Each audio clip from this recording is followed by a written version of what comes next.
ಇದು 2020 ಕೊನೆ ಭಾನುವಾರ ಅಂತ ಅಂದ್ಬಿಟ್ಟು ನಾವು ತಿಳ್ಕೊಳ್ಬೇಕು. ಮೊದಲನೇದಾಗಿ ಈ ದಿನ ವಿಶ್ವದಲ್ಲಿ ಎಲ್ಲಾ ಕಡೆಗಳಲ್ಲಿ ಕೂಡ ಈ ಭಾನುವಾರವನ್ನು ಬಹಳ ಕೃತಜ್ಞತೆಯಿಂದ ಬಹಳ ಪ್ರೀತಿಪೂರ್ವಕವಾಗಿ ಬೀಳ್ಕೊಡುಗೆ ಮಾಡುವಂತ ದಿನ. ಸೊ ಈ ಭಾನುವಾರವನ್ನು ಅನೇಕರು ಏನ್ ಹೇಳ್ತಾರೆ ಅಂತ ಅಂದ್ರೆ ಇದು ಕೃತಜ್ಞತಾ ಭಾನುವಾರ ಅಂತ ಹೇಳ್ತಾರೆ, ಅಥವಾ ಇದನ್ನ ದೇವರು ಮಾಡಿದ ಉಪಕಾರಗಳನ್ನ ನೆನಪು ಮಾಡ್ಕೊಂಡು ದೇವರು ಇಷ್ಟು ದಿವಸ ನಮಗೆ ದಯೆ ತೋರಿಸಿ ನಮ್ಮನ್ನು ಈ ಒಂದು ಕರೋನಾದಲ್ಲಿಯೂ ಕೂಡ ಕರುಣೆ ತೋರಿಸಿ ಈ ವರ್ಷ ಪೂರ್ತಿಯಾಗಿ ಈ 52 ವಾರಗಳನ್ನ ಇವತ್ತಿಗೆ 52 ವಾರಗಳು ದೇವರು ಪೂರ್ತಿಯಾಗುವಂತೆ ದೇವರು ಸಹಾಯ ಮಾಡಿದ್ದಕ್ಕೆ ಅನೇಕರು ಈ ಭಾನುವಾರವನ್ನು ಥ್ಯಾಂಕ್ಸ್ ಗಿವಿಂಗ್ ಸಂಡೇ ಅಂತಾನು ಹೇಳ್ಬೋದು. ಸೊ ನಮ್ಮ ಜೀವನದಲ್ಲಿ ಇದು ಒಂದು ದೊಡ್ಡ ಮಟ್ಟ. ಯಾಕೆ ಅಂತಂದ್ರೆ ಅನೇಕರು ನಿನ್ನೆ ಇದ್ದಂಥವ್ರು ಇವತ್ತಿಲ್ಲ, ಈ ಭಾನುವಾರ ನೋಡ್ಲಿಲ್ಲ, ನಿನ್ನೆ ನೋಡಿದ್ರು, ಬಟ್ ಈ ದಿನ ನಮ್ಮೊಂದಿಗೆ ಇಲ್ಲ. ಬಟ್ ನಮ್ಮ ಜೀವನನೂ ಕೂಡ ಅಷ್ಟೇ, ನಾಳೆ ನಾವಿರ್ತೀವೋ ಏನೋ ಗೊತ್ತಿಲ್ಲ. ನಮ್ಮ ಜೀವನ ಎಲ್ಲ ಕೂಡ ನೀರಿನ ಮೇಲಿನ ಗುಳ್ಳೆ ಇದ್ದ ಹಾಗೆ ಅನ್ನೋದನ್ನ ನಾವ್ ಯಾವತ್ತಿಗೂ ಕೂಡ ಮರಿಬಾರ್ದು. 90ನೇ ಕೀರ್ತನೆ ನಾವು 10-12 ವಚನ, ಅಲ್ಲಿ ನಮ್ಮ ಆಯುಷ್ಕಾಲ ಏನು ಕೇವಲ ನೀರಿನ ಮೇಲಿನ ಗುಳ್ಳೆ ಇದ್ದ ಹಾಗೆ, ನಮ್ಮ ಆಯಸ್ಸು 70 ವರ್ಷ 80 ವರ್ಷ ಫಲ ಹೆಚ್ಚಿದರೆ ಅಂತ ಅಂದ್ಬಿಟ್ಟು ಕೂಡ ಇದೆ. ಆದ್ರೆ ನಮ್ಮ ಆಯಸ್ಸು ಬೇಗ ಮುಂದೋಗುತ್ತೆ. 30ನೇ ಅಧ್ಯಾಯ ಕೀರ್ತನೆ 30ನೇ ಅಧ್ಯಾಯ 5ನೇ ವಚನದಲ್ಲಿಯೂ ಕೂಡ ನಮ್ಮ ಆಯಸ್ಸನ್ನು ಗೇಣುದ್ದ ಮಾಡಿದ್ದಾರೆ ದೇವರು. ಜಸ್ಟ್ ಗೇಣುದ್ದ ನಮ್ಮ ಆಯಸ್ಸನ್ನು ಉದ್ದ ಮಾಡಿ ಇವತ್ತು ನಮ್ಮನ್ನ ಉಳಿಸಿದ್ದಾರೆ.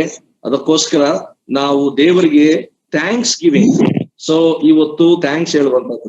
ಯವನಸ್ಥರಾಗಿರುವಂತ ನಾವು ಕೂಡ ಕರ್ತನು ನಮಗೆ ತಾಯಿಯ ಗರ್ಭದಲ್ಲಿ ನಾವು ಜನ್ಮ ತಾಳಿದಂತ ದಿನದಿಂದ ಮೊದಲುಗೊಂಡು ಈ ದಿನದವರೆಗೂ ಅನೇಕರಿಗೆ ಇವತ್ತು ದಿನ ಯವನಸ್ಥರಲ್ಲಿ ಸೇರಿ ಬಂದಿರುವಂತವ್ರು ಇದ್ದೀರಿ. ನಿಮ್ಮ ಏಜ್ ಈಗ ನನಗೆ 66 ವರ್ಷ ಅಂತ ಅಂದ್ರೆ ನಾನು ಸೀನಿಯರ್ ಯೂತ್ ಅಂತ ಅಂದ್ಬಿಟ್ಟು ಹೇಳ್ಬಹುದು. ಸೊ ನನಗೆ ಈ 66 ವರ್ಷ ದೇವರು ನನಗೆ ಕೊಟ್ಟು ಕಾಪಾಡಿದ್ದಾರೆ. ನಿಮ್ಮಲ್ಲಿ ಅನೇಕರು 20 ವರ್ಷ ಇದ್ದೀರಿ, 22, 23, 25 ಅಥವಾ 30, ಹೀಗೆ ನಿಮಗೆ ದೇವರು ಆ ಆಯಸ್ಸನ್ನು ಕೊಟ್ಟು ದೇವರು ಕಾಪಾಡಿದ್ದಾರೆ. ಅದಕ್ಕೆ ನಾವು ತುಂಬಾ ದೇವರಿಗೆ ಧನ್ಯವಾದ ಹೇಳುವಂತ ದಿನಗಳ ಆಗಿರುತ್ತೆ. ಹಾಗಾದ್ರೆ ನಾನು ಒಂದು ವಚನ ಓದಿ ನಿಮ್ಮೊಂದಿಗೆ ಕೆಲವು ವಿಷಯಗಳನ್ನ, ಥಾಟ್ಸ್ ಅಥವಾ ಆಲೋಚನೆಗಳನ್ನ ಹೇಳ್ತೇನೆ. ಓಕೆ, ಕೀರ್ತನೆಗಳು 143, Psalm 143, 143, 5 and 6 5 ವಚನಗಳನ್ನ ನಾವು ಓದ್ಕೊಳ್ಳೋಣ. ಅಲ್ಲಿ ಈ ರೀತಿಯಾಗಿ ಇದೆ. ಕೀರ್ತನೆಗಳು 143. ಹಳೆ ದಿನಗಳನ್ನು ನೆನೆಸಿಕೊಳ್ಳುತ್ತೇನೆ, ನಿನ್ನ ಎಲ್ಲಾ ಕಾರ್ಯಗಳನ್ನು ಧ್ಯಾನಿಸುತ್ತೇನೆ, ನಿನ್ನ ಕೈ ಕೆಲಸಗಳನ್ನು ಸ್ಮರಿಸುತ್ತೇನೆ. ಕೈಯೊಡ್ಡಿ ಬೇಡುತ್ತೇನೆ, ಒಣನೆಲವು ನೀರಿಗಾಗಿ ಹೇಗೋ ಹಾಗೆಯೇ ನನ್ನ ಆತ್ಮವು ನಿನಗಾಗಿ ತವಕ ಪಡುತ್ತದೆ. Thank you brother, thank you very much. ಇಲ್ಲಿ ದಾವೀದನ ಕೀರ್ತನೆ ಅಂತ ಅಂದ್ಬಿಟ್ಟು ಕೂಡ ನಮಗೆ ಮೇನ್ ಶೀರ್ಷಿಕೆಯಲ್ಲೇ ಬರೆದಿದ್ದಾರೆ. ಶಿಕ್ಷಾ ರಕ್ಷಣೆಗಾಗಿ ಪ್ರಾರ್ಥಿಸುವುದು ಅಂತ ಅಂದ್ಬಿಟ್ಟು ದಾವೀದನ ಕೀರ್ತನೆ. ಇದು ದಾವೀದನ ಅನುಭವ. ಈ ದಾವೀದನು ಕೂಡ ಯವನಸ್ಥನಾಗಿರುವಾಗ ಇದನ್ನ ರಚನೆ ಮಾಡಿರುವಂತದ್ದು. ಆತನು ಯವನಸ್ಥನು ಹೌದು, ಮುಂದೆ ಬರ್ತಾ ಆತನು ಪ್ರಾಯ ಹೋಗುವಂತ ಪರಿಸ್ಥಿತಿನಲ್ಲಿ ಇದನ್ನ ನೆನಪು ಮಾಡಿಕೊಂಡು ಈ ಕೀರ್ತನೆ ಏನಂತ ಬರೀತಾನೆ ಅಂತ ಅಂದ್ರೆ, ಓ ದೇವರೇ, ನಂಬರ್ 1, ನಾನು ಹಳೆ ದಿನಗಳನ್ನ ನೆನಪು ಮಾಡಿಕೊಳ್ಳುತ್ತೇನೆ. O lord, I am remembering my olden days. ಹಳೆ ದಿನಗಳು, ಇಷ್ಟು ದಿನ, ಈ ದಿನದವರೆಗೆ, ಈ ಕ್ಷಣದವರೆಗೆ ನನ್ನನ್ನು ಕಾಪಾಡಿದ ದೇವರೇ, ಅದನ್ನ ನಾನು ನೆನಪು ಮಾಡಿಕೊಳ್ಳುತ್ತೇನೆ. ಯಾಕೆಂದ್ರೆ ನಾನು ಅವಾಗ್ಲೇ ಹೇಳಿದೆ, ಇವತ್ತಿನ ಸಬ್ಜೆಕ್ಟ್ ಥ್ಯಾಂಕ್ಸ್ ಗಿವಿಂಗ್. ಇವತ್ತು ದೇವರಿಗೆ ನಾವು ಕೃತಜ್ಞತೆಯನ್ನು ಹೇಳುವಂತದ್ದು. ನಂಬರ್ 2 ಏನು, ನಿನ್ನ ಎಲ್ಲಾ ಕಾರ್ಯಗಳನ್ನ ನಾನು ಧ್ಯಾನ ಮಾಡ್ತೇನೆ. I meditate all your works. ನಿನ್ನನ್ನು ನಾನೇನು ಎಲ್ಲಾ ಕಾರ್ಯಗಳು, ನೀನು ನನ್ನ ಜೀವನದಲ್ಲಿ ಮಾಡಿದಂತ ದೊಡ್ಡ ಕಾರ್ಯಗಳು ಏನೇನಿದೆ ಅದನ್ನ ನಾನು ಧ್ಯಾನ ಮಾಡ್ತೇನೆ, ಮೆಡಿಟೇಟ್ ಮಾಡ್ತೇನೆ. ದೇವರೇ, ನನ್ನನ್ನು ನೀನು ಬದುಕಿಸಿದ್ದೀಯಾ, ಉಳಿಸಿದ್ದೀಯಾ, ಎಷ್ಟೋ ಆಕ್ಸಿಡೆಂಟ್ಗಳಿಂದ ಕಾಪಾಡಿದ್ಯಾ, ಎಷ್ಟೋ ದೊಡ್ಡ ಇವತ್ತಿನ ದಿನ ಕರೋನಾ ಜೊತೆಯಲ್ಲಿ ಓಡಾಡ್ತಾ ಇದ್ದೆ, ಅನೇಕರ ಜೊತೆಯಲ್ಲಿದ್ದೆ, ಆದ್ರೂ ನನಗೆ ಆ ಸೋಂಕು ತಕ್ಕದಾಗೆ ನೀನು ಕಾಪಾಡಿದ್ಯಾ. 3ನೇದಾಗಿ ನಿನ್ನ ಕೈ ಕೆಲಸಗಳನ್ನು ಸ್ಮರಣೆ ಮಾಡುತ್ತೇನೆ. I am praising for your works, ಅಥವಾ ನನ್ನ ವಿಷಯದಲ್ಲಿ ನಿನ್ನ ಕೈ ಕೆಲಸ, ನನ್ನನ್ನು ಅದ್ಭುತವಾಗಿಯೂ ವಿಚಿತ್ರವಾಗಿಯೂ ತಾಯಿಯ ಗರ್ಭದಲ್ಲಿ ಉಂಟು ಮಾಡಿದ ದೇವರು, ಮತ್ತು ನನ್ನ ವಿಷಯದಲ್ಲಿ ನಿಂದೊಂದು ಪ್ಲಾನ್ ಇದೆ. You have a plan for me. So ನನ್ನ ವಿಷಯದಲ್ಲಿ ಒಂದು ಪ್ಲಾನ್ ಇದೆ. ದಯವಿಟ್ಟು ಹಾಗೆ ಇನ್ನೊಬ್ರು ಯಾರಾದ್ರೂ 40ನೇ ಕೀರ್ತನೆ 45ನೇ ವಚನ ಓದ್ರಿ. ಕೀರ್ತನೆಗಳು 45 45 40ನೇ ಕೀರ್ತನೆ 5ನೇ ವಚನ ಹೀಗೆ ಬರಿತಾನೆ. ಯೆಹೋವನೇ ನನ್ನ ದೇವರೇ, ನಿನಗೆ ಸಮಾನನಾದ ದೇವರು ಯಾರು? ನಮ್ಮ ಹಿತಕ್ಕಾಗಿ ನೀನು ಮಾಡಿದ ಆಲೋಚನೆಗಳು, ಅದ್ಭುತ ಕಾರ್ಯಗಳು ಎಷ್ಟೋ ವಿಶೇಷವಾಗಿವೆ. ಅವುಗಳನ್ನು ವಿವರಿಸಿ ಹೇಳೋಣವೆಂದರೆ ಅಸಾಧ್ಯವು, ಅವು ಅಸಂಖ್ಯವಾಗಿವೆ. ಕರೆಕ್ಟ್. ಹಾಗಾದ್ರೆ ಭಕ್ತನು ಅದೇ ದಾವೀದನು ಹೇಳ್ತಾ ಇದ್ದಾನೆ, ದೇವರೇ ನಿನ್ನ ಕಾರ್ಯಗಳನ್ನು ವರ್ಣಿಸಿ ಹೇಳೋದಿಕ್ಕೆ ನನ್ನಿಂದ ಸಾಧ್ಯ. ಕರ್ತನೆ, ನೀನು ಎಷ್ಟು ವಿಶೇಷವಾದ ಆಲೋಚನೆ ನನ್ನ ಮೇಲೆ ಇಟ್ಕೊಂಡಿದ್ಯಾ. ಕರ್ತನೆ, ನಾನು ಒಂದೊಂದು ಸರ್ತಿ ನಿನ್ನ ಮೇಲೆ ಬಹಳ ಬೇಜಾರು ಮಾಡ್ಕೊಂಡೆ. ದೇವರು ನನಗೆ ಯಾಕೆ ಈ ತರ ಮಾಡಿದ್ದಾನೆ, ದೇವರು ನನ್ನನ್ನು ಯಾಕೆ ಕೈ ಬಿಟ್ಟಿದ್ದಾನೆ, ದೇವರು ನನಗೆ ಯಾಕೆ ವಾಸಿ ಮಾಡ್ಲಿಲ್ಲ, ದೇವರು ನನಗೆ ಯಾಕೆ ಈ ಕೆಲಸ, ಈ ಉದ್ಯೋಗ ಅಥವಾ ಈ ಕಾರ್ಯ ಆಗ್ಲಿಲ್ಲ, ಯಾಕೆ ನನಗೆ ಈ ತರ ಮಾಡಿದ್ದಾನೆ ಅಂತ ನಾವು ಅನ್ಕೊಂಡಿರ್ಬೋದು. ಆದ್ರೆ ಅದರ ಹಿಂದೆ ಆಶೀರ್ವಾದ ಇದೆ. ಪ್ರತಿ ವಿಷಯದಲ್ಲಿಯೂ ಕೂಡ ಆತನು ನಮ್ಮನ್ನು ಉಂಟು ಮಾಡಿರೋದು ಶಿಕ್ಷೆ ಕೊಡೋದಕ್ಕಲ್ಲ, ನಮ್ಮನ್ನು ಉಂಟು ಮಾಡಿದ್ದು ಆಶೀರ್ವಾದ ಮಾಡಿ ಕರ್ತನಾದ ದೇವರಿಗೆ ಪ್ರಿಯರಾಗಿ ಮತ್ತು ಆತನಿಗೋಸ್ಕರ ಜೀವನ ಮಾಡುವಂತ ಅವರನ್ನಾಗಿ ನಮ್ಮನ್ನು ಈ ಲೋಕದಲ್ಲಿ ನಾವು 1 ಪೇತ್ರ 2ನೇ ಅಧ್ಯಾಯ 9ನೇ ವಚನದಲ್ಲಿ ನೋಡ್ತೇವೆ. ಕತ್ತಲೆಯೊಳಗಿಂದ ಆಶ್ಚರ್ಯಕರವಾದ ಬೆಳಕಿಗೆ ಕರೆದಾತನ ಗುಣಾತಿಶಯಗಳನ್ನು ಪ್ರಚಾರ ಮಾಡುವಂತವರಾಗಬೇಕೆಂದು ನಾವು ದೇವರು ಆದುಕೊಂಡ ಜನಾಂಗ, ಯಾಜಕ ಕುಲ, ವಿಶೇಷವಾದಂತವ್ರು ಮತ್ತು ನಮ್ಮನ್ನು ಆರಿಸಿಕೊಂಡಂತ ದೇವರು ಮನುಷ್ಯರು ನಾವು. ಸೊ ಅಂತ ನಮ್ಮನ್ನ ಶಿಕ್ಷೆ ಕೊಡೋದಿಕ್ಕೆ ಆತನಿಗೆ ಇಷ್ಟ ಇಲ್ಲ. ಆದ್ರೆ ನಮ್ಗೆ ಈ ಶಿಕ್ಷೆಗಳು, ಈ ಕಣ್ಣೀರುಗಳು, ಈ ಕಷ್ಟಗಳು ಯಾಕೆ ಬರುತ್ತೆ? ಇದು ನಮ್ಮ ತಪ್ಪಿನಿಂದ. ಉದಾಹರಣೆಗೆ ಹೇಳ್ತೇನೆ, ಆದಿಕಾಂಡದಲ್ಲಿ ನೀವು ನೋಡಿದ್ರೆ 2ನೇ ಅಧ್ಯಾಯ 17ನೇ ವಚನ, ಈ ಮರದ ಹಣ್ಣನ್ನು ತಿಂದ ದಿನ ನಿಮ್ಗೆ ಕಣ್ಣೀರು, ಕಷ್ಟ, ದುಃಖ, ಹೋರಾಟ ತಪ್ಪಿದ್ದಲ್ಲ. ಈ ಮರದ ಹಣ್ಣನ್ನು ತಿನ್ನಬೇಡ, ನೀನು ತಿಂದ ದಿನ ಸಾಯ್ತೀಯ. ಸಾಯುವುದು ಅಂದ್ರೆ ನನ್ನ ಸಹವಾಸವನ್ನು ಕಳ್ಕೊಳ್ತೀಯ. ನನ್ನೊಂದಿಗೆ ಇದ್ದಾಗ ನಿನ್ಗೆ ಯಾವ ಪ್ರಾಬ್ಲಮ್ ಇರಲ್ಲ. ನನ್ನನ್ನು ಬಿಟ್ಟು ನೀವು ದೂರ ಹೋದಾಗ ಅಥವಾ ನೀವು ನನ್ನ ಮಾತನ್ನು ತಿರಸ್ಕಾರ ಮಾಡಿದಾಗ ನಿಮಗೆ ಕಷ್ಟಗಳು ಖಂಡಿತ ಬರುತ್ತೆ. ಹಾಗಾದ್ರೆ ಕೊನೆಗೆ ಏನಾಗೋಯ್ತು? ಅವ್ರು ತಿಂದ್ರು.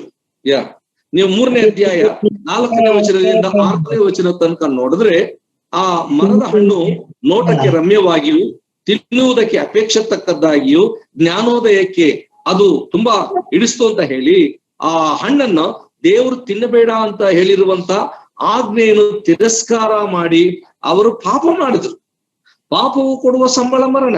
ಯಾಕೆಂತಂದ್ರೆ ನೀತಿ ಸ್ವರೂಪನಾದ ದೇವರು ಯಾವುದೇ ಒಬ್ಬ ವ್ಯಕ್ತಿ ತಪ್ಪು ಮಾಡಿದವನಿಗೆ ಅವನಿಗೆ ಶಿಕ್ಷೆ ಗ್ಯಾರಂಟಿ. ಈಗ ಉದಾಹರಣೆಗೆ ನಮ್ಮ ಗವರ್ಮೆಂಟ್ ಹೇಳ್ತದೆ, ನಮ್ಮ ಸರ್ಕಾರ ಹೇಳ್ತದೆ, ಅಥವಾ ಟ್ರಾಫಿಕ್ ರೂಲ್ ಹೇಳುತ್ತೆ, ಏನದು, ನಿಮ್ಗೆ ಸಿಗ್ನಲ್ ಪೋಸ್ಟ್ ನಲ್ಲಿ ರೆಡ್ ಹಾಕಿದಾಗ ಹೋಗಬಾರ್ದು, ಅಥವಾ ಅಲ್ಲಿ ಒಂದು ಲೈನ್ ಹಾಕಿರ್ತಾರೆ, ಆ ಜೇಬ್ರಾ ಲೈನ್ಸ್ ಅಥವಾ ಏನೋ ಹಾಕಿರ್ತಾರೆ, ಅಲ್ಲಿ ನೀವು ಅದನ್ನ ನಿಮ್ಗೆ ರೆಡ್ ಇದ್ದಾಗ ಅದನ್ನ ದಾಟಿದ್ರೆ ಲೈನ್ ಪಾಸ್ ಮಾಡಿದ್ಯಾ ಅಪರಾಧ. ಆ ಅಪರಾಧಕ್ಕೆ CCTV ಕ್ಯಾಮೆರಾದಲ್ಲಿ ಬೀಳುತ್ತೆ, ನಿಮ್ಮ ವೆಹಿಕಲ್ ನಂಬರು ಬೀಳುತ್ತೆ, ಇಮಿಡಿಯೇಟ್ ಆಗಿ ನಿಮಗೆ ಅಪರಾಧದ ಪತ್ರ ಬರುತ್ತೆ. ಹಾಗೇನೇನೆ ನಿಮ್ಗೆ ರೂಲ್ ಅನ್ನು ಬ್ರೇಕ್ ಮಾಡಬಾರ್ದು. If you break the rule, that is the ಏನದು ಸಿನ್, ಅದು ಪಾಪ ಆಗುತ್ತೆ, ಟ್ರಾನ್ಸ್ಗ್ರೆಷನ್. ಅದಕ್ಕೋಸ್ಕರ ಎಫೆಸರವರಿಗೆ ಬರೆದ ಪತ್ರಿಕೆ 2ನೇ ಅಧ್ಯಾಯ 1-2 ವಚನಗಳಲ್ಲಿ ಪಾಪ ಅಪರಾಧಗಳಿಂದ ಸತ್ತಿರುವಂತ ನಾವು ಪಾಪ ಮಾಡಿದ್ದೇವೆ, 2ನೇದು ಅಪರಾಧ ಮಾಡಿದ್ದೇವೆ. ಈ 2ರಲ್ಲೂ ಕೂಡ ನಾವು ಫೇಲ್ಯೂರ್ಸ್ ಆಗಿದ್ದೇವೆ. ಸೊ ಯವನಸ್ಥರಾಗಿರುವಂತ ನಾವು ಬಹಳಷ್ಟು ಸಲ ದುಡುಕಿದ್ದೇವೆ, ಬಹಳಷ್ಟು ಸಲ ಉದ್ವೇಗಕ್ಕೆ ಒಳಗಾಗಿದ್ದೇವೆ, ಬಹಳಷ್ಟು ಸಲ ನಾವು ಆವೇಶಕ್ಕೆ ಒಳಗಾಗಿ ನಾವು ಓವರ್ ರೂಲ್ ಮಾಡಿದ್ದೇವೆ. ಇದಕ್ಕೆ ಪರಿಣಾಮ, ರಿಸಲ್ಟ್, ದ ಕಾನ್ಸಿಕ್ವೆನ್ಸಸ್ ಆಫ್ ಏನದು ಸಿನ್, ಅಥವಾ ನೀವು ಮಾಡಿರುವಂತ ತಪ್ಪಿಗೆ ಅದಕ್ಕೆ ಪೆನಾಲ್ಟಿ ಕಟ್ಟಲೇಬೇಕಾಗುತ್ತೆ. ಸೊ ಇದು ದೇವರ ನಿಯಮ. ಹಾಗಾದ್ರೆ ಪಾಪವು ಕೊಡುವ ಸಂಬಳ ಮರಣ. ಅದಕ್ಕೋಸ್ಕರವಾಗಿನೇ ಆತನಿಗೆ ಭಕ್ತನೇನ್ ಹೇಳ್ತಾ ಇದ್ದಾನೆ ಅಂತ ಅಂದ್ರೆ, ಓ ಸ್ವಾಮಿ, ನಿನ್ನ ಕೆಲಸಗಳನ್ನು ಸ್ಮರಿಸುತ್ತೇನೆ. ನೀನು ನನ್ನ ವಿಷಯದಲ್ಲಿ ಎಷ್ಟೋ ಒಳ್ಳೆ ಆಲೋಚನೆ ಮಾಡ್ಕೊಂಡಿದೀಯ. ನೀನ್ ನನಗೆ ಶಿಕ್ಷೆ ಕೊಟ್ಟರು ಕೂಡ ಒಳ್ಳೇದಕ್ಕೋಸ್ಕರ. ಜೆರೆಮಯ ಚಾಪ್ಟರ್ 29, ಜೆರೆಮಯ ಅಂದ್ರೆ ಯೆರೆಮೀಯನ ಗ್ರಂಥ 29ನೇ ಅಧ್ಯಾಯ 11ನೇ ವಚನದಲ್ಲಿ ಹೀಗೆ ಬರೆಯಲ್ಪಟ್ಟಿದೆ, ನಿಮ್ಮ ವಿಷಯದಲ್ಲಿ ಓ ಇಸ್ರಾಯೇಲ್ಯರೇ, ನಾನು ನಿಮ್ಮ ವಿಷಯದಲ್ಲಿ ಮಾಡಿಕೊಂಡ ಆಲೋಚನೆ ಅಹಿತಕರವಾದದ್ದು ಅಲ್ಲ, ಹಿತಕರವಾದ ಆಲೋಚನೆ. ನಾನು ನಿಮ್ಮನ್ನು 70 ವರ್ಷ ಬ್ಯಾಬಿಲೋನ್ ಅವರಿಗೆ, ಆ ನೆಬೂಕದ್ನೆಚ್ಚರನಿಗೆ ನಿಮಗೆ ಒಪ್ಪಿಸಿ ಅಲ್ಲಿ ಶಿಕ್ಷೆ ಕೊಟ್ಟು ಪುನಃ ನೀವು ಅಲ್ಲಿ ಬುದ್ಧಿ ಕಲ್ತ ಮೇಲೆ ನಿಮ್ಮನ್ನು ಮತ್ತೆ ನಾನು ಕರ್ಕೊಳ್ತೇನೆ. ತಾಯಿಯಂತೆ ನಾನು ನಿಮ್ಮನ್ನು ನೋಡ್ಕೊಳ್ತೇನೆ, ತಂದೆ ಹಾಗೆ ನಿಮ್ಮನ್ನು ಕರುಣಿಸುತ್ತೇನೆ, ನಂತರ ನಿಮ್ಗೆ ಒಳ್ಳೇದನ್ನ ಮಾಡ್ತೇನೆ.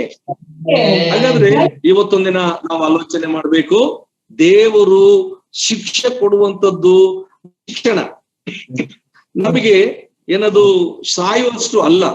ನೀವು ಇಬ್ರಿಯರ ಪತ್ರಿಕೆ ನೀವು 12ನೇ ಅಧ್ಯಾಯ 6ನೇ ವಚನ ನೋಡಿದ್ರೆ, ಆ ತಂದೆ ಪ್ರೀತಿಸುವ ಮಗನನ್ನು ಶಿಕ್ಷಿಸ್ತಾನೆ, ಗದರಿಸ್ತಾನೆ. ಪ್ರೀತಿ ಮಾಡ್ಲಿಲ್ಲ ಅಂತ ಅಂದ್ರೆ ಆತನ ಗದರಿಸಲ್ಲ. ಇವತ್ತು ದಿನ ಯವನಸ್ಥರಾಗಿರುವ ನಾವು ಅನೇಕ ವಿಷಯಗಳಲ್ಲಿ ನಾವು ತಪ್ಪಿ ಹೋಗ್ತಾ ಇದ್ದೇವೆ. 25ನೇ ಕೀರ್ತನೆಗಳು 25ನೇ ಕೀರ್ತನೆ 7ನೇ ವಚನದಲ್ಲಿ ನಾವು ನೋಡಿದ್ರೆ, ನಾವು ದೇವರಿಗೆ ವಿರುದ್ಧವಾಗಿ ನಮ್ಮ ಯೌವನದ ತಪ್ಪುಗಳು ಇದಾವೆ. ಯೌವನದ ತಪ್ಪುಗಳನ್ನು ನಿನ್ನ ದೃಷ್ಟಿಯಲ್ಲಿ ಇಟ್ಟುಕೊಳ್ಳಬೇಡ. ಯೌವನ ಪ್ರಾಯದಲ್ಲಿ ಸಹಜವಾಗಿ ಬರುವಂತ ಕೆಲವು ತಪ್ಪುಗಳು ನಮಗೆ ತಿಳಿದೇನೋ ಬಂದೇ ಬರುತ್ತೆ. ಆ ತಪ್ಪುಗಳು ಬರುವಾಗ ನಮ್ಮ ಮೇಲೆ ದಯೆ ತೋರಿಸು ಸ್ವಾಮಿ, ನಿನ್ನ ಮನಸ್ಸಿನಲ್ಲಿ ಇಟ್ಕೊಳ್ಬೇಡ ಅಂತ ಹೇಳ್ತಾನೆ. ಹಾಗಾದ್ರೆ ಅದರ ಅರ್ಥ ಏನು ಅಂದ್ರೆ, ಯೌವನ ಪ್ರಾಯದಲ್ಲಿ ಕೆಲವು ಖಂಡಿತವಾಗಿಯೂ ಕೂಡ ನಮಗೆ ಬೇಡ ಅಂದ್ರೂ ಕೂಡ ಬರುತ್ತೆ. ಸೊ ಅಪೊಸ್ತಲನಾದ ಪೌಲನು ಇದ್ರ ಬಗ್ಗೆ ಬಹಳ ಕೊಡ್ತಾನೆ. ಏನು ಅಂತಂದ್ರೆ, ರೋಮ ಪತ್ರಿಕೆ 7ನೇ ಅಧ್ಯಾಯ 21-25 ವಚನ, ನಾನು ಯಾವುದನ್ನು ಮಾಡಬಾರದು ಅಂತ ಇದ್ನೋ ಅದನ್ನೇ ನಾನು ಮಾಡ್ತಾ ಇದ್ದೀನಿ. ನಾನು ಯಾವುದು ತಪ್ಪು ಅಂತ ತಿಳ್ಕೊಂಡು ಓ ದೇವರೇ ನನಗೆ ಇದರಿಂದ ದೂರ ಇಡು ಅಂತೀನೋ, ಆದ್ರೆ ಅದೇ ನಾನು ಮಾಡ್ತಾ ಇದ್ದೀನಿ. ಆದ್ರೆ ಮಾಡುವಂತವನು ನಾನಲ್ಲ. ಬಟ್ ಇದು ಕೆಲವು ಸರ್ತಿ ಆ ಯವನಸ್ಥರಿಗೆ ಬರುವಂತ ಶೋಧನೆಗಳು ಈ ಶೋಧನೆಗಳು ಪ್ರತಿ ಯವನಸ್ಥರಿಗೂ ಬರುತ್ತೆ. ನನಗೆ ಬಂದಿಲ್ಲ ಅಂತಂದ್ರೆ ನಾವು ಸುಳ್ಳು ಹೇಳ್ದಂಗೆ ಬಂದೇ ಬರುತ್ತೆ. ನಿಮಗೆ ಕಣ್ಣಿನಿಂದ ಶೋಧನೆ, ಕೈಯಿಂದ ಶೋಧನೆ, ಬಾಯಿಂದ ಶೋಧನೆ, ಆಲೋಚನೆಯಿಂದ ಶೋಧನೆಗಳು, ನಿಮ್ಮ ದೇಹದಿಂದ ಶೋಧನೆಗಳು, ದೇಹದಲ್ಲಿ ಉಂಟಾಗುವಂತ ಬಯೋಲಾಜಿಕಲ್ ಸಿಸ್ಟಮ್ ಏನಿರುತ್ತೆ ಅದರಿಂದನೂ ಕೂಡ ಶೋಧನೆ ಬರುತ್ತೆ. ನ್ಯಾಚುರಲ್ ಆಗಿ ನಿಮ್ಮ ವಯಸ್ಸಿಗೆ ತಕ್ಕಂತ ರೀತಿಯಲ್ಲಿ ಶೋಧನೆಗಳು ಬರುತ್ತೆ. ಆ ಶೋಧನೆಗಳು ಬರುವಾಗ ನಮ್ಮ ಹೌ ಟು ಹ್ಯಾಂಡಲ್ ದಿ ಏನದು ಟೆಂಪ್ಟೇಷನ್ ಅಂದ್ರೆ ನಮ್ಮ ಕರ್ತನಾದ ಯೇಸು ಕ್ರಿಸ್ತನನ್ನು ನೋಡ್ರಿ. ಆತನಿಗೂ ಕೂಡ ಲೂಕನ ಸುವಾರ್ತೆ 4ನೇ ಅಧ್ಯಾಯ 13ನೇ ವಚನ ನೀವು ಗಮನಿಸಿದ್ರೆ, ಅಲ್ಲಿ ಯೇಸು ಕ್ರಿಸ್ತನು ನಮ್ಮ ಹಾಗೆ ಆತನು ಸಕಲ ವಿಧವಾದ ಶೋಧನೆಗೆ ಎದುರಾದನು. ಸಕಲ ವಿಧವಾದ ಶೋಧನೆ ಅಂತ ಇದೆ. ಅಂದ್ರೆ ಸಕಲ ವಿಧವಾದದ್ದು ಅಂತಂದ್ರೆ ಅಲ್ಲಿ ಕೇವಲ 3 ಅಲ್ಲ, ಅಲ್ಲಿ ಸಕಲ ವಿಧವಾದದ್ದು ಅಂತಂದ್ರೆ ಒಬ್ಬ ಸ್ಕಾಲರ್ ಪಂಡಿತನ ಹೇಳ್ತಾನೆ, ಒಬ್ಬ ಮನುಷ್ಯನಿಗೆ 373 ಪಾಪಗಳು ಇರುತ್ತಂತೆ. ಅಂದ್ರೆ ಅವನೇನ್ ಕೌಂಟ್ ಮಾಡಿದಾನಂತ ನೀವು ಕೇಳ್ಬೇಡಿ. ಯಾಕೆ ಅಂತಂದ್ರೆ ಸಾಮಾನ್ಯವಾಗಿ ಇದನ್ನ ಸ್ಟಡಿ ಮಾಡಿರುವಂತವ್ರು ಕೇಳ್ತಾರೆ, ಎಷ್ಟು ಪಾಪಗಳು ಇರುತ್ತೆ ಮನುಷ್ಯರಲ್ಲಿ ಅನ್ನುವಂಥದ್ದು ಸಹಜವಾಗಿ. By thoughts, by seeing, by wording, by doing, ಎಲ್ಲ ಕೂಡ ಒಂದ್ ವೇಳೆ ಕೌಂಟ್ ಮಾಡಿದ್ರೆ ಮೋರ್ ದನ್ 300. 373 ಅಂತ ಅಲ್ಲ, ಮೋರ್ ದನ್ 300 ಇಟ್ಕೊಳ್ಳೋಣ. ಅಷ್ಟು ತಪ್ಪುಗಳು ನಮ್ಮ ಮೇಲೆ ಇರುತ್ತೆ. ಈ ತಪ್ಪುಗಳ ಪರಿಣಾಮವಾಗಿ ನಮಗೆ ಕೆಲವಾರು ಏನಾದ್ರು ಪಾಪವು ಕೊಡುವ ಸಂಬಳ ಮರಣ. ಬಟ್ ಈ ಭಕ್ತನ ಏನ್ ಹೇಳ್ತಾ ಇದ್ದಾನೆ, ಸ್ವಾಮಿ ನಾನು ಹಳೇ ದಿನಗಳನ್ನು ನೆನಪು ಮಾಡ್ಕೊಳ್ತೇನೆ, ನನ್ನನ್ನು ಅದ್ಭುತವಾಗಿಯೂ ವಿಚಿತ್ರವಾಗಿ ಉಂಟು ಮಾಡಿದ ದೇವರು, ನಿನ್ನ ಎಲ್ಲಾ ಕಾರ್ಯಗಳನ್ನು ಧ್ಯಾನಿಸುತ್ತೇನೆ, ನಿನ್ನ ಕೈ ಕೆಲಸಗಳನ್ನು ಸ್ಮರಿಸುತ್ತೇನೆ, ಕೈಯೊಡ್ಡಿ ಬೇಡುತ್ತೇನೆ. 4ನೇದು, ನಾನ್ ನಿನಗೆ ಕೈಯೊಡ್ಡಿ ನಮಸ್ಕಾರ ಮಾಡಿ ಪ್ರಾರ್ಥನೆ ಮಾಡ್ತೇನೆ, ದಯಮಾಡಿ ನನ್ನನ್ನು please pardon me O Lord, ದೇವರೇ ನನ್ನನ್ನು ಕ್ಷಮಿಸು, ನನ್ನ ಅಪರಾಧಗಳನ್ನು ಮನ್ನಿಸು, ನನ್ನ ಯೌವನ ತಪ್ಪುಗಳನ್ನು ಕ್ಷಮಿಸು. ನಾನು ನಿನಗೆ ವಿರುದ್ಧವಾಗಿ ನಡ್ಕೊಂಡಿರುವಂತ ಅನೇಕ ತಪ್ಪುಗಳು ನನ್ನ ಕಣ್ಣೆದುರುಗಡೆ ಕಾಣಿಸ್ತಾ ಇದೆ. ಇವತ್ತು ನಾವೆಲ್ಲ ಪರೀಕ್ಷೆ ಮಾಡ್ಕೊಳ್ಳೋಣ. ನಮ್ಮ ತಪ್ಪುಗಳು ನಮ್ಮ ಕಣ್ಣು ಎದುರುಗಡೆ ಕಾಣಿಸ್ತಾ ಇದೆ. ಆ ತಪ್ಪುಗಳನ್ನು ಕಾಣಿಸುವಾಗ ಕರ್ತನ ಮುಂದೆ ಒಪ್ಪಿಕೊಳ್ಳಬೇಕು. ಈ ಒಪ್ಪಿಕೊಂಡಾಗ ನಮಗೇನಾಗ್ತದೆ ಅಂತಂದ್ರೆ ದೇವರ ಕನಿಕರ ಸಿಗುತ್ತೆ. ಜ್ಞಾನೋಕ್ತಿಗಳು 28ನೇ ಅಧ್ಯಾಯ 13ನೇ ವಚನದಲ್ಲಿ ನಮಗೆ ದೋಷಗಳನ್ನು ಮುಚ್ಚಿಕೊಳ್ಳುವವನಿಗೆ ಶುಭವಾಗುವುದಿಲ್ಲ, ಅವುಗಳನ್ನು ಒಪ್ಪಿಕೊಂಡು ದೇವರ ಸನ್ನಿಧಿಯಲ್ಲಿ ಬಿಟ್ಟು ಬಿಡುವವನಿಗೆ ದೇವರ ಕರುಣೆ ಸಿಗುತ್ತೆ. ಹಾಗಾದ್ರೆ ಇದರಲ್ಲಿ ನಾವು ಹೆಚ್ಚಾಗಿ ನಾವು ಧ್ಯಾನ ಮಾಡ್ಬೇಕಾಗುತ್ತೆ. ನಮ್ಮ ಪಾಪಗಳನ್ನು ತೆಲುಗಿನಲ್ಲಿ ಹೇಳ್ತಾರೆ, ನೀವು ಒಪ್ಪುಕೊಂಟಾವ ಕಪ್ಪುಕೊಂಟಾವ. ఒప్పుకుంటే దేవుని దయ, కప్పుకుంటే దేవుడు నిన్ను విడిచిపెడతాడు, ನಿನ್ನನ್ನು ಕೈ ಬಿಟ್ಬಿಡ್ತಾರೆ.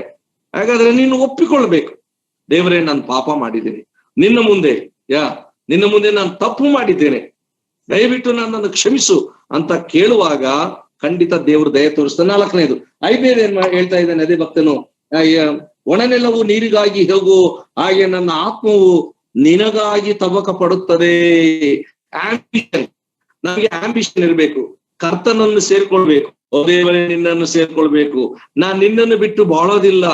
ಈ 5 ಕಾರ್ಯಗಳು ತುಂಬಾ ಇಂಪಾರ್ಟೆಂಟ್ ಯವನಸ್ಥರ ಜೀವನದಲ್ಲಿ. ದೇವರೇ ನನ್ನ ಹಳೇ ದಿನಗಳನ್ನು ನೆನಪು ಮಾಡಿಕೊಳ್ಳುತ್ತೇನೆ ಮತ್ತು ನಿನ್ನ ಎಲ್ಲಾ ಕಾರ್ಯಗಳನ್ನು ನಾನು ಧ್ಯಾನಿಸುತ್ತಾ ಇರುತ್ತೇನೆ ಮತ್ತು ನಿನ್ನ ಕೈ ಕೆಲಸಗಳನ್ನು ಸ್ಮರಣೆ ಮಾಡುತ್ತೇನೆ, ಕೈಯೊಡ್ಡಿ ಬೇಡುತ್ತೇನೆ, ನಿನಗಾಗಿ ನನ್ನ ಆತ್ಮ ತವಕ ಪಡುತ್ತದೆ. ನೀವು 42ನೇ ಕೀರ್ತನೆ 1ನೇ ವಚನದಲ್ಲಿ ನೋಡಿದಾಗ, ಬಾಯಾರಿದ ಜಿಂಕೆಯು ನೀರಿಗಾಗಿ ಹೇಗೋ ಹಾಗೆ ನನ್ನ ಮನವು ನಿನ್ನನ್ನು ಬಯಸುತ್ತದೆ. ದೇವರನ್ನು ಬಯಸುವಂತದ್ದು. ದೇವರನ್ನು ಬಯಸುವಾಗ ನಮಗೆ ದೇವರ ಕರುಣೆ ಕೊಡ್ತಾರೆ. ಆಲೋಚನೆ ಮಾಡೋಣ.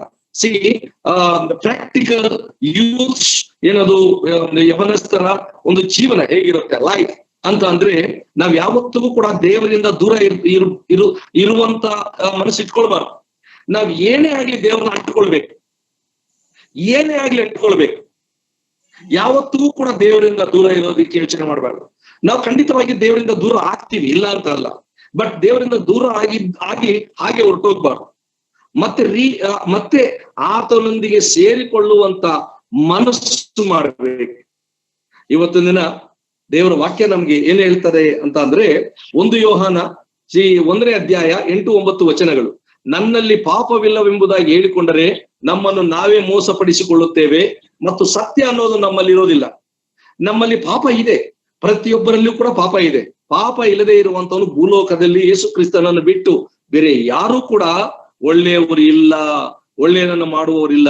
ಆದ್ರೆ ನಮ್ಮನ್ನು ದೇವ್ರು ಏನಂತ ಹೇಳ್ತಾನೆ ಅಂದ್ರೆ, ನಿನ್ನ ತಪ್ಪನ್ನು ಒಪ್ಪಿಕೊಂಡು ಅರಿಕೆ ಮಾಡಿ ಬಿಟ್ಟು ನನ್ನ ಕರುಣೆ ನಿನಗೆ ಸಿಗುತ್ತೆ ಮತ್ತು ನಿನ್ನ ತಪ್ಪುಗಳನ್ನು ಒಪ್ಪಿಕೊಂಡು ಅರಿಕೆ ಮಾಡುವಾಗ ನನ್ನ ಪವಿತ್ರವಾದ ರಕ್ತ ನಿನಗೋಸ್ಕರ ಶಿಲುಬೆಯಲ್ಲಿ ಸುರಿಸಿದ್ದೇನೆ.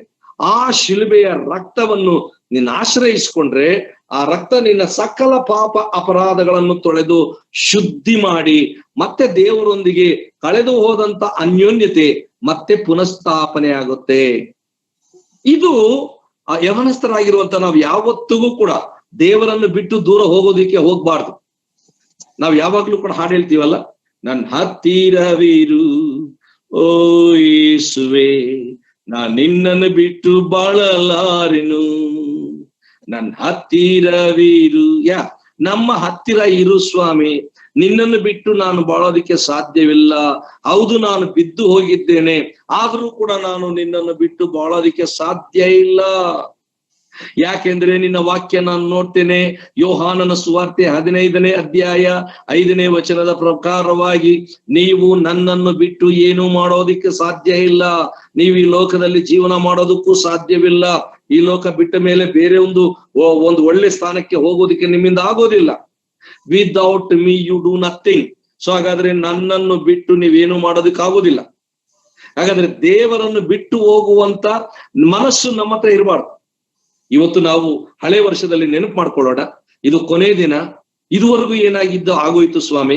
ಮುಂದಿನ ವರ್ಷ ನಮ್ಗೆ 1ನೇ ವಾರ 3ನೇ ತಾರೀಕು ಬರುತ್ತೆ. 1ನೇ ವಾರ 1ನೇ ತಿಂಗಳಿನ 2021 ನಾವೊಂದು ರೆಸೊಲ್ಯೂಷನ್ ಮಾಡೋಣ. ಒಂದು ರೆಸೊಲ್ಯೂಷನ್ ಮಾಡೋಣ. ದೇವರೇ, ನಿನ್ನನ್ನು ಬಿಟ್ಟು ನಾನು ಹೋಗ್ಬಾರ್ದಪ್ಪ, ನಿನ್ನೊಂದಿಗೆ ಅಂಟಿಕೊಂಡಿರ್ಬೇಕಪ್ಪ, ನಿನ್ನೊಂದಿಗೆ ನಿನ್ ಜೊತೆಯಲ್ಲಿರ್ಬೇಕು ಸ್ವಾಮಿ. ಆ ಒಂದು ರೆಸೊಲ್ಯೂಷನ್ ನಾವು ಮಾಡೋಣ. ಯಾಕೆ ಅಂತಂದ್ರೆ ನಾನು ನಿಮ್ಗೆ 3 ವಚನ ಹೇಳ್ತೇನೆ. ಆದಿಕಾಂಡ 39ನೇ ಅಧ್ಯಾಯದಲ್ಲಿ ಮಾತ್ರ 3 ವಚನ ಇರುತ್ತೆ. ಏನು ಅಂತ ಅಂದ್ರೆ ಅಲ್ಲಿ ಆದಿಕಾಂಡ 39ನೇ ಅಧ್ಯಾಯ 2ನೇ ವಚನ, ಈ ದೇವರು ಯೋಸೇಫನ ಸಂಗಡ ಇದ್ದುದರಿಂದ ಅವನು ಅಭಿವೃದ್ಧಿಯಾದನು.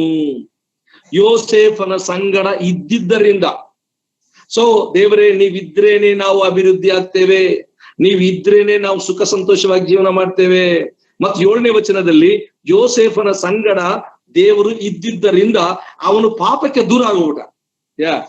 ಪೊಟಿಫರನ ಹೆಂಡತಿ ಅವಳು ಅವನನ್ನ ಪೀಡಿಸ್ತಾ ಇದ್ದಾಳೆ, ಪಾಪಕ್ಕೆ ಪ್ರೇರೇಪಣೆ ಕೊಡ್ತಾ ಇದ್ದಾಳೆ. ಆದ್ರೆ ದೇವರು ಒಳಗೆ, ಯೋಸೇಫನ ಒಳಗೆ ಅಂತರ್ಯದಲ್ಲಿ ಇದ್ದಿದ್ದರಿಂದ ಅವನು ಪಾಪಕ್ಕೆ ಓಡಿ ಹೋಗ್ತಾ ಇದ್ದಾನೆ. ಅವನಲ್ಲಿ ನಿಲ್ಲಲಿಲ್ಲ. ಅವನು ಅಲ್ಲಿ ಯಾಕೆ ಅಂತಂದ್ರೆ, ಒಂದನೇದಾಗಿ ಪಾಪಾತ್ಮರ ಮಾರ್ಗದಲ್ಲಿ ನಡೆಯದೆ, ನಿಂತುಕೊಳ್ಳದೆ, ಕೂತುಕೊಳ್ಳದೆ, ಧರ್ಮನಿಂದಕರೊಡನೆ ಕೂತುಕೊಳ್ಳದೆ, ನೀನು ಯೆಹೋವನ ಧರ್ಮಶಾಸ್ತ್ರದಲ್ಲಿ ಧ್ಯಾನ ಮಾಡುವಂತ ಅನ್ನುವಂಥದ್ದು ಯಾರ ಹೃದಯದಲ್ಲಿ ದೇವರಿರ್ತಾನೋ ಅವರು ಪಾಪದಿಂದ ದೂರ ಓಡಿ ಹೋಗ್ತಾರೆ. ಯಾವಾಗ? ಯೋಸೇಫನ ಸಂಗಡ. ನಿನ್ನ ಸಂಗಡ ದೇವರು 2021ನೇ ಇಸ್ವಿಯಲ್ಲಿ ಯೇಸು ಕ್ರಿಸ್ತನನ್ನು ನಿನ್ನ ಹೃದಯದಲ್ಲಿ ಸೇರಿಸಿಕೊಂಡರೆ, ಆತನೊಂದಿಗೆ ನೀನು ನಡೆಯುವುದು ಯೋಚನೆ ಮಾಡುವುದಾಗಿದ್ದರೆ ದೇವರು ನಿನ್ನನ್ನು ಆ ಪಾಪಗಳಿಂದ ದೂರ ಮಾಡ್ತಾನೆ.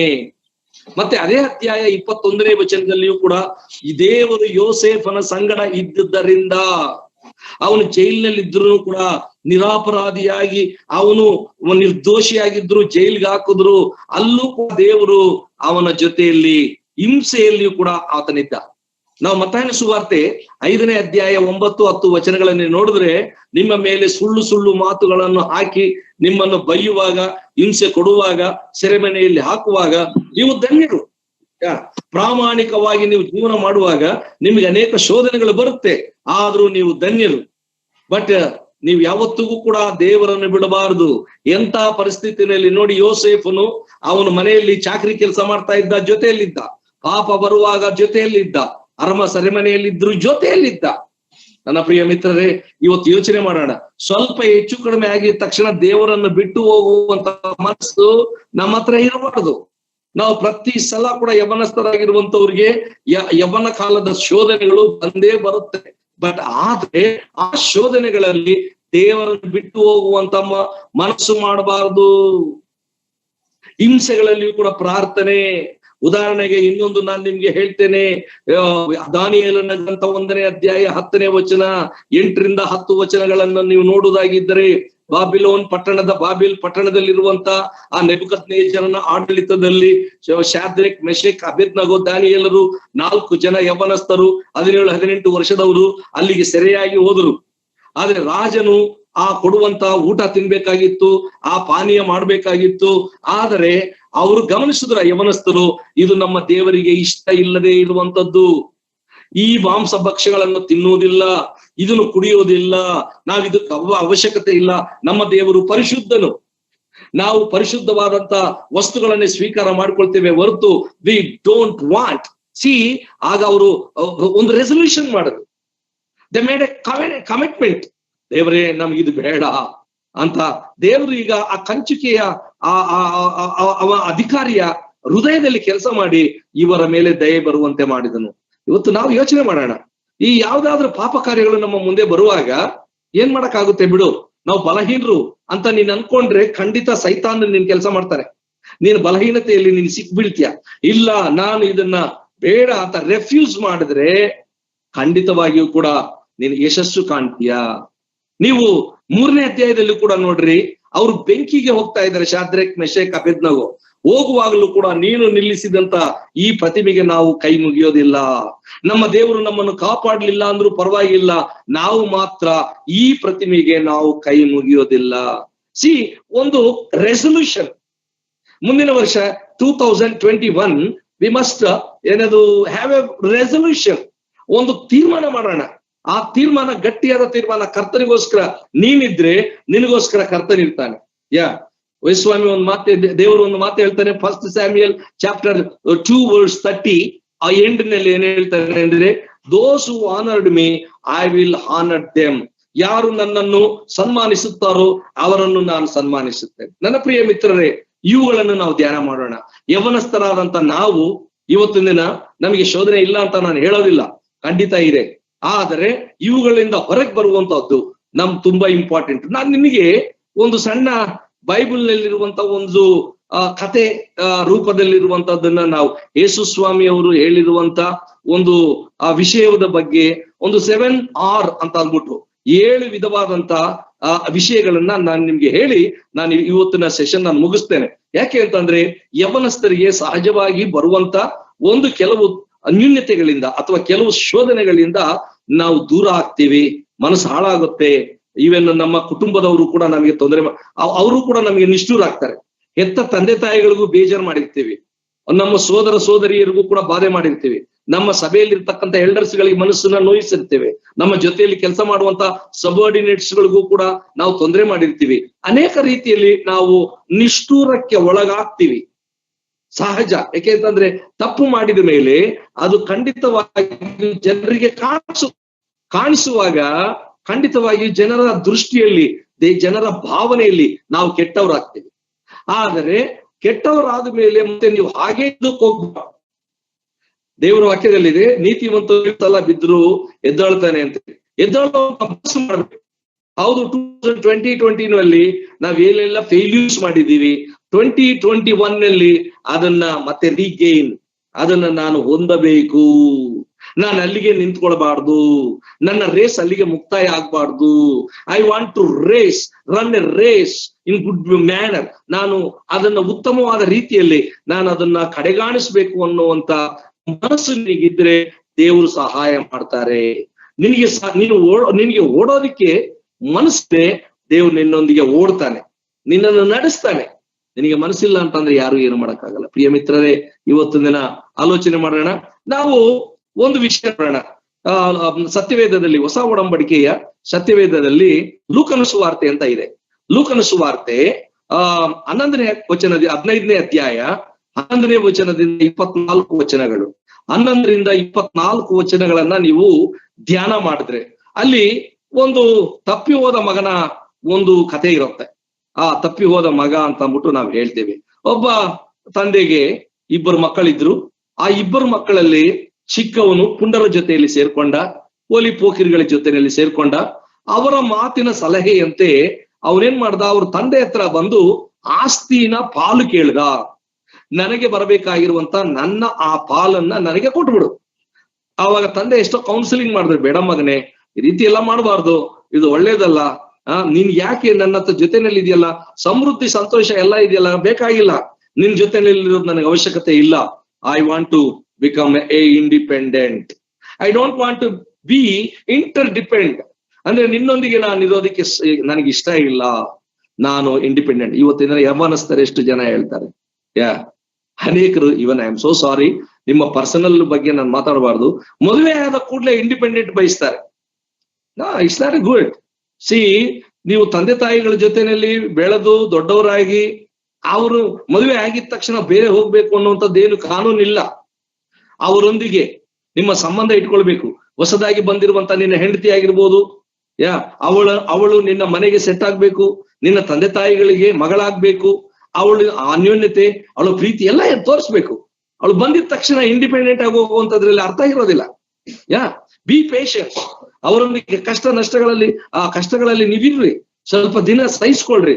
ಅದಾದ ಮೇಲೆ ನಿಧಾನವಾಗಿ ಗ್ರಾಜುಯಲ್ ಆಗಿ ಸಂಸಾರ ದೊಡ್ಡದಾದಾಗ, ಮನೆ ಸಣ್ಣದಾದಾಗ, ಅನೇಕರ ಮನೆ ಸಣ್ಣದಾಗಿದ್ರು ಕೂಡ ಮನಸ್ಸು ದೊಡ್ಡದೇ ಇರುತ್ತೆ.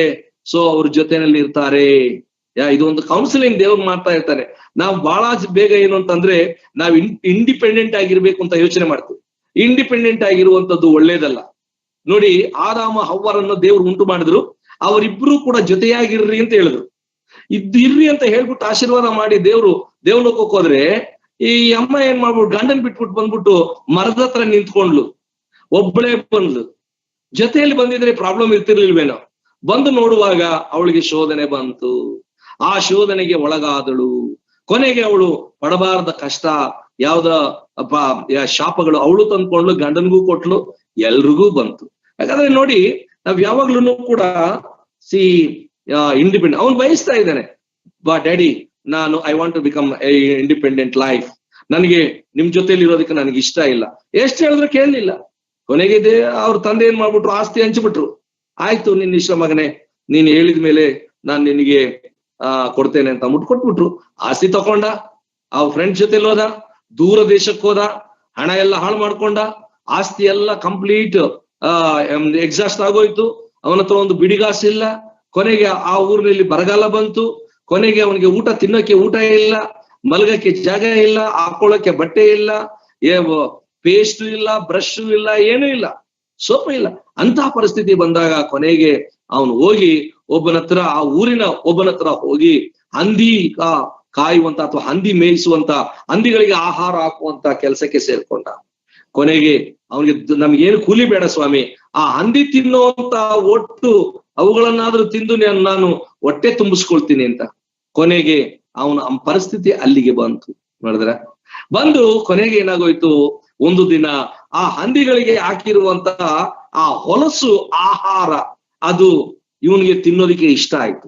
ಆ ಹೊಲಸು ಆಹಾರನ ತಗೊಂಡು ತಿನ್ನಕ್ ಹೋದ್ರೆ ಒಂದು ಹಂದಿ ಬಂದು, ಬೈಬಲ್ನಲ್ಲೆಲ್ಲ ಬರ್ದಿಲ್ಲ, ಬಟ್ ನಾವ್ ಅರ್ಥ ಮಾಡ್ಕೊಳ್ಬೇಕು, ಅವನಿಗೆ ಬಂದು ಅವನ ಕೈ ಹಿಡಿದು ಕಚ್ಚುವಾಗ ಅವನು ಅಯ್ಯೋ ನಾನು ಎಂತ ದುರವಸ್ಥೆಯಲ್ಲಿ ಬಿದ್ದ ಮನುಷ್ಯ ನಾನು, ನನ್ನ ತಂದೆಯ ಮನೆಯಲ್ಲಿ ಎಷ್ಟೋ ಜನರಿಗೆ ಊಟ ಇದೆ, ನಾನಿಲ್ಲಿ ಊಟ ಇಲ್ಲದ ಹಾಗೆ ಸಾಯ್ತಾ ಇದ್ದೇನೆ ಅಂತ ಅಂದ್ಬಿಟ್ಟು ಆಗ ಅವನಿಗೆ ಬುದ್ಧಿ ಬಂತು ಅವನು ಎದ್ದು, ನಾನು ನನ್ನ ತಂದೆ ಹತ್ರ ಹೋಗ್ತೇನೆ, ನನ್ನ ತಂದೆ ಹತ್ರ ಹೋಗಿ ನಾನು ಕ್ಷಮಾಪಣೆ ಕೇಳ್ಕೊಳ್ತೇನೆ.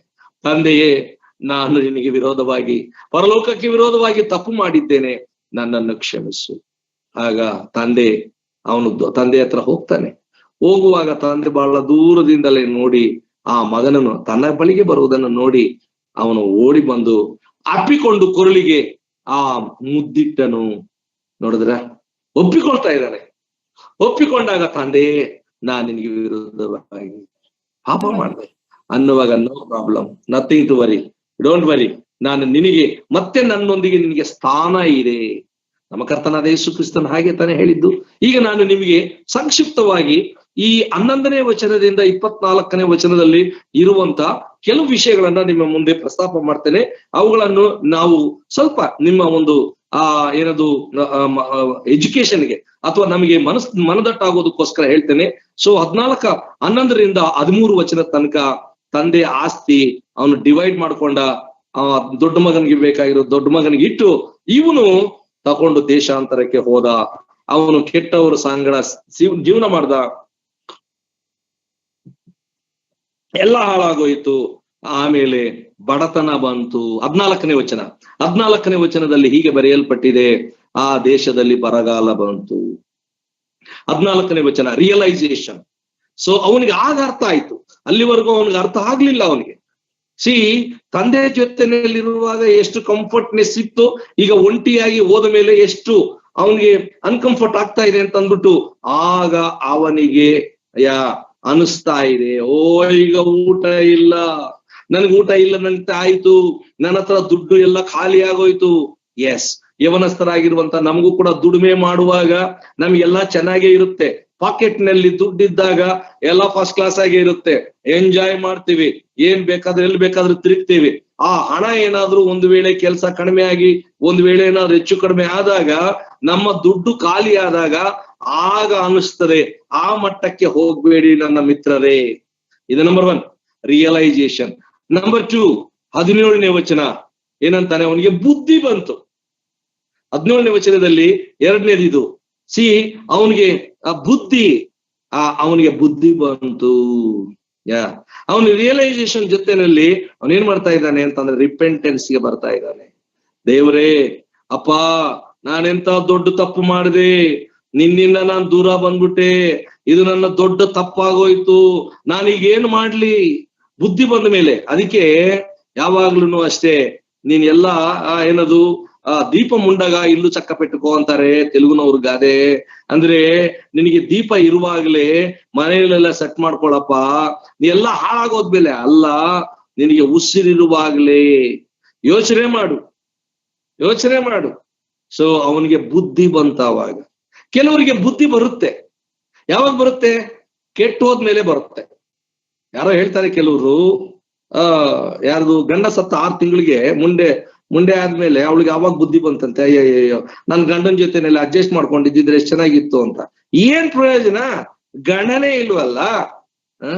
ಹುಷಾರಾಗಿರ್ಬೇಕಪ್ಪ, ಒಂದಷ್ಟು ಈ ತಿಳುವಳಿಕೆ ಬರ್ಬೇಕು. ಸೊ 3ನೇದು ನಾವು ನೋಡ್ತೇವೆ ಏನಂತಂದ್ರೆ, ಒಂದು ರೆಸೊಲ್ಯೂಷನ್. ಈ ಮೇಡೆ ರೆಸೊಲ್ಯೂಷನ್, ಒಂದು ತೀರ್ಮಾನ ತಗೊಂಡ 18ನೇ ವಚನದಲ್ಲಿ. ಏನಂತ ತಗೊಂಡ? ಬುದ್ಧಿ ಬಂದ ಮೇಲೆ ನಾನು ನನ್ನ ತಂದೆ ಮನೆಗೆ ಹೋಗ್ತೀನಿ. ಏನೇ ಆಗ್ಲಿ, ನಮ್ಮಪ್ಪ ಓಡಿದ್ರು, ಬಡಿದ್ರು, ಸಾಯಿಸಿದ್ರು, ಒಂದು ವೇಳೆ ಆದ್ರೆ ನಾನು ಮಗ ಅಂತ ನಾನು ಹೋಗಲ್ಲ. ಒಂದು ಕೆಲಸದ ಆಳು ತರ ಹೋಗ್ತೀನಿ. ನನಗೆ ಅಷ್ಟೇ ನನಗೇನೋ ಒಂದು ನನಗೆ ಆಸ್ತಿ ಬೇಡ, ಏನು ಬೇಕಾಗಿಲ್ಲ, ನನಗೆ ಅಧಿಕಾರನೂ ಬೇಕಾಗಿಲ್ಲ, ನನ್ನ ಸನ್ಸಿಪ್ ಅಥವಾ ನನ್ನ ಮಗನ ಸ್ಥಾನ ಬೇಕಾಗಿಲ್ಲ, ನನಗೆ ಒಂದು ಆಳಿನ ಸ್ಥಾನ ನನಗೆ ಕೊಟ್ರೆ ಸಾಕು ಅಂತ ಅಂದ್ಬಿಟ್ಟು ಅದನ್ನೇನ್ ಮಾಡ್ತಾರೆ? ರೆಸೊಲ್ಯೂಷನ್. ಈ ಮೇಡೆ ರೆಸೊಲ್ಯೂಷನ್ 18ನೇ ವಚನ. ನೀವು 19ನೇ ವಚನಕ್ಕೆ ಬರುವಾಗ, ಈ return to his father's house, ಇದು 4ನೇದು. ಆತನು ತನ್ನ ತಂದೆಯ ಮನೆ ಕಡೆಗೆ ತಿರುಗಿದ. ನನ್ನ ಪ್ರಿಯ ಮಿತ್ರರೇ, ಇವತ್ತು ನಮ್ಮನ್ನು ನಾವು ತಗ್ಗಿಸ್ಕೊಂಡು ದೇವರ ಮುಂದೆ, ದೇವರೇ 2018ನೇ ಇಸಿ 2020ರಲ್ಲಿ ನಾನು ನಿನಗೆ ದೂರಾಗಿ ನಡ್ಕೊಂಡೆ, ಈಗ 21ರಲ್ಲಿ ನಿನಗೆ ಹತ್ತಿರವಾಗಿ ಇರ್ತೇನೆ, ನಿನ್ನೊಂದಿಗೆ ಇರ್ತೇನೆ, ನಿನ್ನ ಜೊತೆಯಲ್ಲಿ ಇರ್ತೇನೆ, ಬರ್ತೀಯಾ? ತಂದೆಯ ಜೊತೆಗೆ ಬರ್ತೀಯಾ? ತಂದೆಯೊಂದಿಗೆ ಪ್ರಾರ್ಥನೆ, ತಂದೆಯೊಂದಿಗೆ ವಾಕ್ಯ ಧ್ಯಾನ, ತಂದೆಯೊಂದಿಗೆ ಐಕ್ಯತೆ, ತಂದೆಯೊಂದಿಗೆ ಆ ಸಹವಾಸದೊಂದಿಗೆ ಆ ಕರ್ತನ ಕೊಟ್ಟಂತ ಸೇವೆ, ಇವುಗಳನ್ನು ಮಾಡೋದಕ್ಕೆ ಇಷ್ಟಪಡ್ತೀಯಾ? ಕರ್ತನ ಇವತ್ತು ಸ್ವೀಕಾರ ಮಾಡ್ಕೊಳ್ಳೋದಿಕ್ಕೆ ರೆಡಿ ಇದ್ದಾನೆ.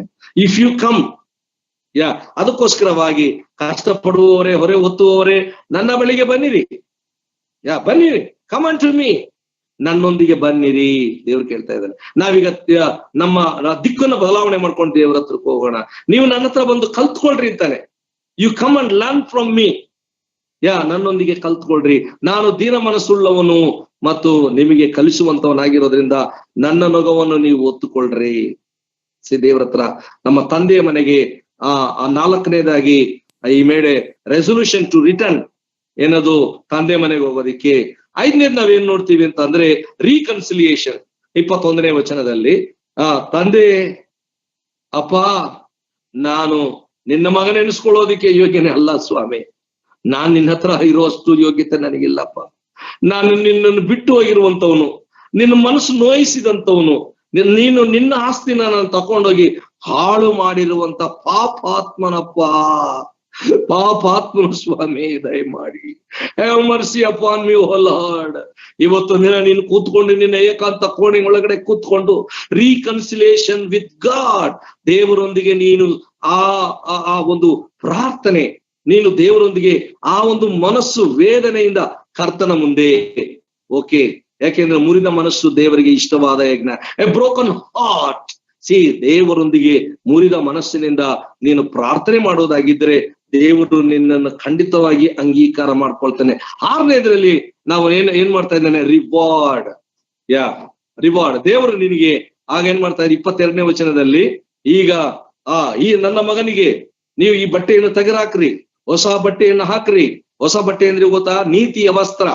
ಅವನ ಕಾಲುಗಳಿಗೆ ಜೋಡುಗಳನ್ನು ತೊಡಿಸ್ರಿ ಅಂತಂದ್ರೆ ಅರ್ಥ ಏನು ಗೊತ್ತಾ? ಆ ಜೋಡುಗಳು ಅಂತಂದ್ರೆ ಅವನಿಗೆ ಫ್ರೀಯಾಗಿ ಓಡಾಡೋದಕ್ಕೆ ಬೇಕಾಗಿರುವಂತ ಅವಕಾಶ ಮಾಡಿಕೊಡ್ರಿ. ಅವನ ಕೈಗೆ ಉಂಗುರವನ್ನು ತೊಡಗಿಸಿರಿ. ಅಧಿಕಾರ. ನೋಡಿದ್ರ, ನಿಮ್ಗೆ ಫ್ರೀಡಮ್, ನಿನಗೆ ಗೌರವ, ನಿನಗೆ ಮತ್ತು ಸ್ಥಾನಮಾನ ದೇವ್ರು ಕೊಡ್ತಾನೆ. ಕಳೆದು ಹೋಗಿರುವಂತ ನೀನ್ ಏನ್ ಕಳೆದುಕೊಂಡು regain, if you lost something, ನೀನ್ ಏನ್ ಕಳ್ಕೊಂಡಿದ್ದನ್ನ ನೀನ್ ದೇವ್ರು ಮತ್ತೆ ನಿನ್ಗೆ ಆತನು ರಿವಾರ್ಡ್ ಕೊಡ್ತಾನೆ. Next, rejoice with his father's house. ಅಂದ್ರೆ 24ನೇ ವಚನದಲ್ಲಿ, ಹಬ್ಬ ಮಾಡೋಣ, ಹಬ್ಬ ಮಾಡೋಣ, ಕಳೆದು ತಪ್ಪಿ ಹೋದ ನನ್ನ ಮಗನು ನನ್ನ ಮನೆಗೆ ಬಂದಿದ್ದಾನೆ ಅಂತ ಅಂದ್ಬಿಟ್ಟು ಹಬ್ಬ ಹಬ್ಬ. ನನ್ನ ಪ್ರಿಯ ಮಿತ್ರರೇ, ಇಲ್ಲಿ ಹಬ್ಬ ಅಂತ ಇದೆ. ಇದೇ ಅಧ್ಯಾಯದಲ್ಲಿ 2 ಸಲ, ಇದು 15ನೇ ಅಧ್ಯಾಯ 7ನೇ ವಚನದಲ್ಲಿ ಕೂಡ ಅಷ್ಟೇ. ಒಬ್ಬ ಪಾಪಿ ದೇವರ ಕಡೆಗೆ ತಿರುಗಿಕೊಂಡರೆ ಪರಲೋಕವೇ ಹರ್ಷಿಸುತ್ತದೆ, ಅಥವಾ ಅಲ್ಲಿ ಹಬ್ಬ ಮಾಡ್ತಾರೆ. ಹಾಗಾದ್ರೆ ಕ್ರಿಸ್ಮಸ್ ಹಬ್ಬ, ಆ ಹಬ್ಬ, ಈ ಹಬ್ಬ ಅಲ್ಲ. ಅದು ನಿಜವಾದ ಹಬ್ಬ ಯಾವ್ದು ಗೊತ್ತಾ? ನೀನು ತಂದೆಯ ಮನೆಗೆ ಬಂದರೆ, if you turn, if you new, if you ಏನದು resolution, if you made resolution, then you return to your father's house. then your father accept you in his ಏನದು arm, in his bosom.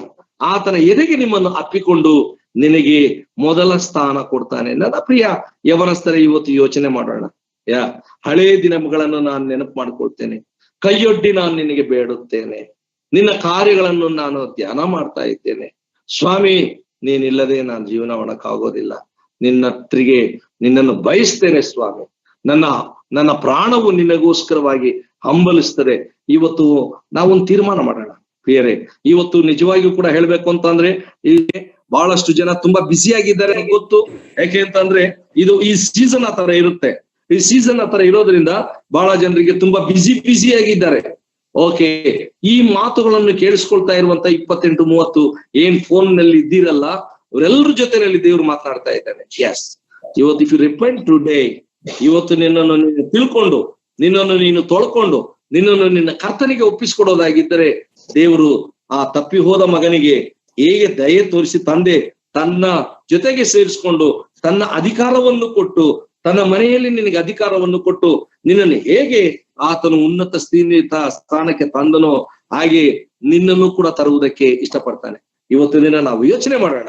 ಹಾಗಾದ್ರೆ ಯೋಸೇಫನ ಸಂಗಡ ಇದ್ದ ದೇವರು, ದಾನಿಯೇಲನ ಸಂಗಡ ಇದ್ದ ದೇವರು ನಿನ್ನೊಂದಿಗೂ ಕೂಡ ಇರ್ತಾನೆ. ನಿಮ್ಮನ್ನು ನನ್ನನ್ನು ಆತನು 2 ರೆಕ್ಕೆ ಕೈಗಳನ್ನು ಚಾಚಿ ಆತನ ಮಗನೇ ಮಗಳೇ ನನ್ನ ಹತ್ರ ಬಾ, ಲೋಕದೊಂದಿಗೆ ಓಡಬೇಡ, ಲೋಕವು ನಿನಗೆ ಕೊಡದೇ ಇರುವಂತ ಸುಖ ಸಂತೋಷ ನೆಮ್ಮದಿ ನಾನು ಕೊಡ್ತೇನೆ. ನನ್ನಲ್ಲಿರುವಂತ ಪರಿಪೂರ್ಣ ಆನಂದವನ್ನು ನೀನು ತಕೋ.